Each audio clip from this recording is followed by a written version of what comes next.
안녕하십니까 여러분. 오늘 방송은 노다리 정도를 때려 죽인 후 위주의 경락부를 뛰쳐나와 도망자가 되어 수일 동안 헤매고 다닌 후 대주의 안문현에 도착하여 벌어지는 스토리로 시작합니다. 위주에서 출연부녀를 괴롭히던 정도를 때려 죽인 후 도망자가 된 노달이 정신없이 몇 개의 성과 줄을 지나며 헤매고 다닌 지가 보름이나 되었을 무렵에야 자신이 있는 곳이 어딘가를 알아봅니다. 지나가는 행인에게 물으니 자기가 선 곳이 대주 안문현이라고 알려주자 한동안 외진 길로만 숨어 다녔기 때문에 문득 성 안으로 들어가 보고 싶은 생각이 들었습니다. 또한 여럿이 모인 곳에서 자기에 대한 소문 등을 알아보는 것도 좋을 것 같았기 때문에 여기저기 자기를 체포하기 위해 방이 붙어있는 것도 모른 채 성 안으로 들어갔습니다. 노다리 눈에 성 안은 조그만 현의 모습이 아니라 저작거리는 온갖 장사치들이 늘어놓은 물품들과 수많은 수레 등으로 정신없이 시끌벅적한 주나 군 같아 보였습니다. 동서남북이 낯설어 방향 감각이 희미했던 노달은 어느 사거리 길 어귀에 한 무리의 사람들이 모여 웅성거리는 모습을 보고 그곳으로 가 걸음을 멈추어 섭니다. 사람들은 길가 한쪽에 붙어있는 커다란 방을 읽고 있는 것 같았고 까막눈인 노달은 무슨 내용인지 궁금했지만 내용을 알 길이 없었습니다. 그러던 중 글을 읽을 줄 아는 한 남자가 글을 모르는 사람들에게 방의 내용을 읽어주기 시작하였고 노달도 그가 읽어내려가는 방의 내용을 귀담아 듣기 시작합니다. 그가 읽어내려가는 방의 내용은 위주 경락부에 재활로 있던 노달이라는 자가 정도라는 자를 때려 죽이고 도망쳤는데 대주 안문현에서 태원부 지휘사의 명으로 그를 체포하고자 한다. 그리고 만약 그를 숨겨주는 자가 있다면 그와 똑같은 벌을 받게 될 것이며 그를 잡거나 목을 가져오면 1천관의 현상금을 준다는 내용이었습니다. 그가 읽어주는 방의 내용을 듣고 있던 노달은 화들짝 놀라 가슴이 뜨끔했는데 바로 그때 한 사람이 그를 보고 아니 장영이 아니오 웬일로 여기 서 계시오 라고 큰 소리로 말했습니다.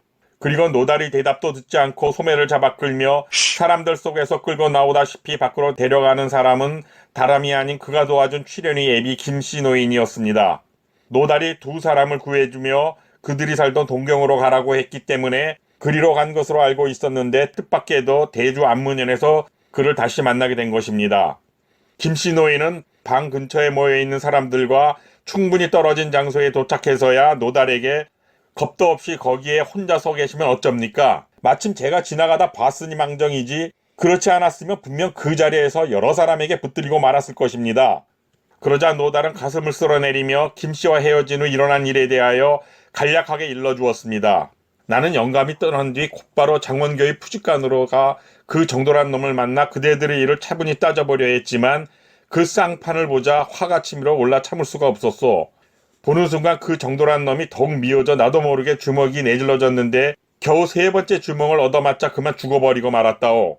그래서 위주의 경락부 숙소를 뛰쳐나와 지금 이처럼 도망자 신세가 되어 정처 없이 헤매고 다니다 이곳 안문현에까지 오게 된 것이 왜다. 그나저나 김씨는 왜 동경으로 가지 않고 이곳에 있는 것이오? 라고 말하며 그들이 어째서 여기에 있게 된 것이냐고 물었습니다. 그러자 김씨 노인은 나으리께서 구해주신 후 우리 부녀는 수레 한 대를 구해 동경으로 가려 했으나 정도가 쫓아와 도로 잡혀갈 것이 두려워 그 길로 갈 수 없었다고 했습니다. 그리고 정처 없이 북쪽 길로 달아났는데 길에서 우연히 동경에 살 때 가까이 지냈던 이웃을 만나 이곳에 정착하게 된 것이라고 합니다. 그리고 그 사람은 자신들을 친척 이상으로 잘 대해주었고 정도가 나으리께 맞아 죽었다는 소식을 듣고 나서 출연이를 좋은 곳에 중매를 서줘 시집을 갔다고 말했습니다. 사위는 이곳의 큰 부자인 조은혜란 사람으로 사위 덕에 이 늙은이는 이제 먹고 입는 걱정 없이 편한 삶을 살고 있다고 말합니다. 이 모든 것이 나으리께서 구해주신 덕택이며 딸 출연이도 항상 조은혜에게 나으리께서 베푼 큰 은혜를 말해주기 때문에 그도 노달림을 잘 알고 있습니다. 그리고 사위도 창칼 등 무기 쓰는 것을 즐겨하기 때문에 늘상 노달림을 한번 만나 뵙고 싶다는 말을 한다고 했습니다. 그러니까 그의 집으로 가서 며칠 지내며 앞일을 의논해보자고 노달에게 말하자 딱히 거절할 이유도 없고 현재의 처지도 생각하여 김씨 노인의 말에 따르기로 합니다.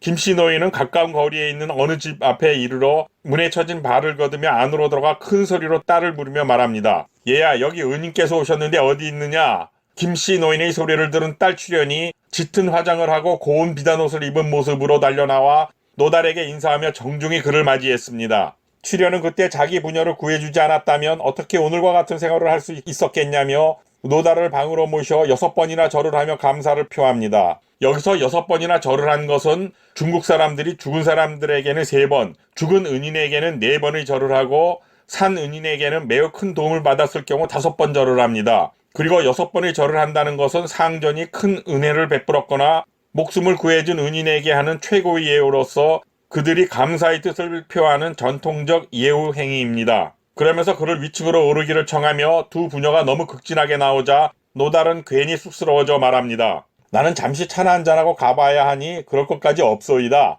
그렇게 사양을 해보았지만 김씨 노인은 펄쩍 뛰며 노달의 앞을 가로막고 서서 은인께서 여기까지 오셨는데 그게 무슨 말씀이냐고 말하며 그의 지팡이와 보쯤을 빼앗고 등을 떼밀며 위층으로 모셔갑니다. 노달은 못 이기는 척 위층으로 따라 올라가 자리를 잡고 앉자 김씨 노인은 딸에게 나는 내려가 주원상을 차려야겠으니 잠시 내가 은인을 모시고 같이 앉아 있으라고 말했습니다. 형편대로 해주시면 되니 요란스럽게 너무 지나친 것은 필요 없소이다. 라고 말하며 그렇게 해주는 게 자기는 오히려 편하다고 겸양을 떨었습니다.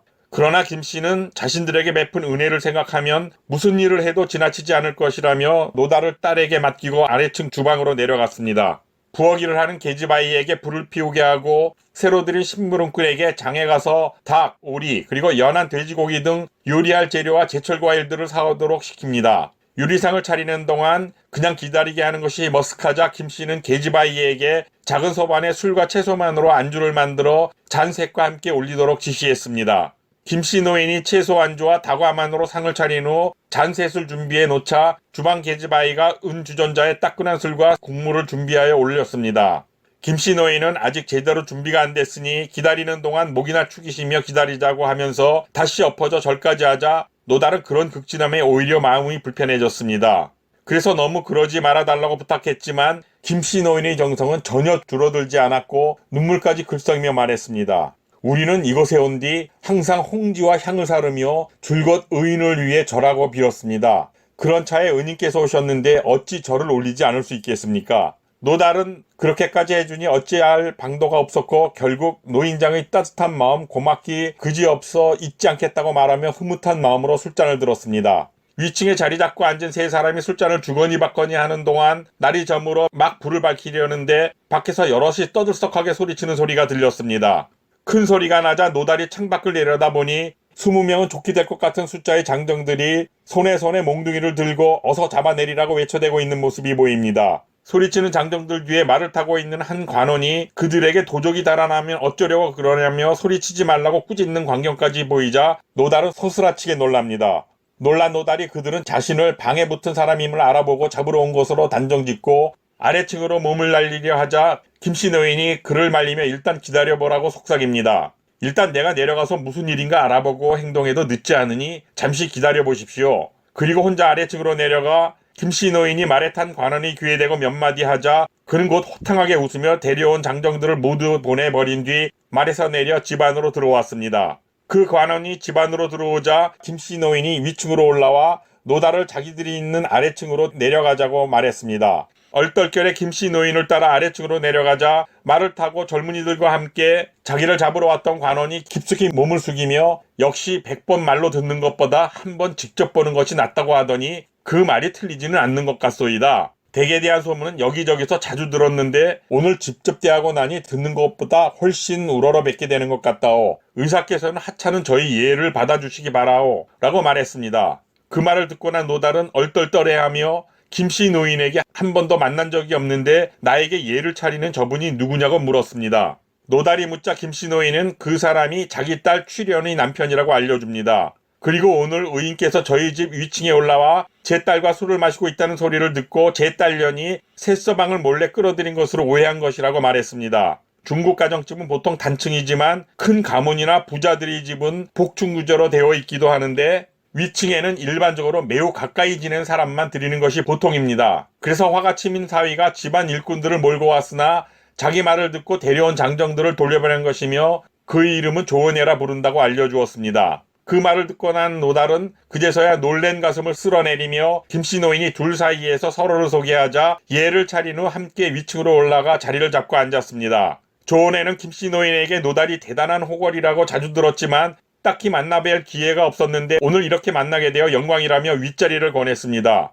노달은 몇 번 사양했지만 결국 그의 말을 받아들이고 윗자리에 앉으며 자기는 일개 말썽꾼에 지나지 않으며 지금도 사람을 죽여 쫓기는 몸이라고 말합니다. 그리고 너무 과분한 대접은 불편하니 그만 삼가달라고 말하며 조원에게서 가능한 빨리 이곳을 떠날 수 있도록 있을 만한 곳을 소개해 주길 바란다고 부탁했습니다. 조원에는 그런 일이라면 염려 말라며 기꺼이 응낙하고 자기가 알아서 마땅한 곳을 마련해 줄 테니 오늘 밤은 술이나 실컷 마시자고 합니다. 또한 여기 있는 동안 절대 불편해하지 말고 편하게 지내라며 술잔을 돌리면서 정도를 때려 죽이게 된 경위도 듣고 쫓기며 겪은 어려움들을 진정으로 위로해 주었습니다. 술잔을 주거니 받거니 하며 봉술과 창쓰기 등의 얘기로 흥겹게 술을 마시는 동안 밤은 깊어갔고 조원의 부부는 술이 어지간해지자 사랑채로 노달을 안내해 준 다음 고향집처럼 편히 쉬라고 말하며 자기들도 침실에 들었습니다. 날이 밝자 조원애가 노달을 찾아와 여기는 편히 숨어 계실 곳은 아닌 것 같으니 한 10리쯤 가면 칠보촌이란 곳에 자기 장원이 있으니 그곳으로 가자고 권합니다.